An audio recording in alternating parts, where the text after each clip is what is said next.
Bonjour, une vidéo par rapport à votre épreuve d'économie droit, donc coefficient 1 et que vous passerez au mois de juin. Donc avec 2 parties. La première partie, donc je suis allée chercher un exemple, sur les sujets 0, donc avec une exploitation de dossiers documentaires, avec donc un résumé de 8 à 10 lignes, des idées principales à relever sur 2 documents et ensuite 2 questions. Donc j'insiste beaucoup sur le fait que vous devez faire très attention à votre présentation et à faire un maximum d'efforts pour que ce soit bien lisible par le correcteur. Deuxième partie, c'est là-dessus que je vais insister, sur l'écrit structuré. Donc, vous avez une problématique. Ici, c'est quels sont les effets du numérique sur l'activité de l'entreprise.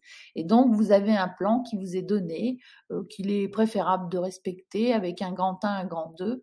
Et on vous explique aussi introduction et conclusion. Donc, dans la première étape par rapport à cet écrit structuré, prenez le temps de bien lire l'énoncé du sujet et soulignez les mots importants et repérez les verbes d'action. Parce que souvent, vous ne vous lisez pas la première partie et vous passez directement aux documents pour les résumer et pour trouver les idées principales et c'est dommage. Dans la deuxième étape, vous rechercherez et vous choisirez un plan, mais en l'occurrence, là, il vous est donné. Donc, le plan est souvent en 2 parties, quelquefois en 3. N'hésitez pas à faire apparaître sur votre feuille le grand 1, le grand 2, à mettre des titres et surtout, je le redis encore une fois, à bien présenter. La troisième étape, vous pouvez, avant de lire vos documents, comme vous avez vu que c'était sur le numérique, prendre une feuille de brouillon et déjà écrire des idées que vous avez par vos connaissances ou par les choses que vous avez pu lire ou entendre.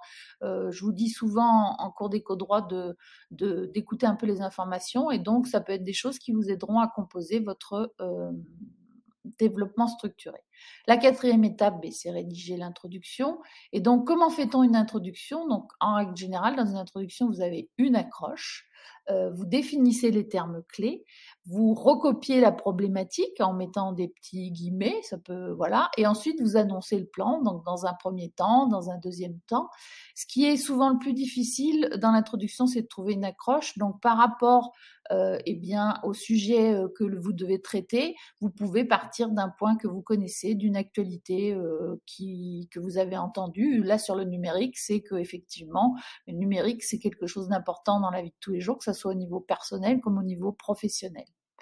Donc ensuite, n'hésitez pas surtout à utiliser ce qu'on appelle des connecteurs logiques. Vous voyez, je vous en ai mis quelques-uns là, donc le car en effet par exemple. Donc vous voyez, c'est pour essayer de faire des transitions qui sont intéressantes et qui aideront votre correcteur à vous corriger et à bien comprendre ce que vous avez voulu lui dire. Donc n'hésitez pas à utiliser ça. Et donc ensuite, cinquième étape, vous rédigez votre développement structuré. Donc si vous avez fait un petit brouillon, vous pouvez vous en inspirer justement pour rédiger.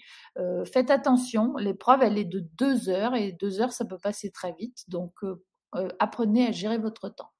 Et ensuite, donc la dernière étape, rédiger la conclusion. Alors c'est quelquefois quelque chose que vous bâclez un petit peu et c'est un peu dommage puisque ça compte dans la note et donc essayez soit d'ouvrir sur un autre sujet, soit de donner un petit avis sur le sujet. Bon courage à tous. Created using Powtoon.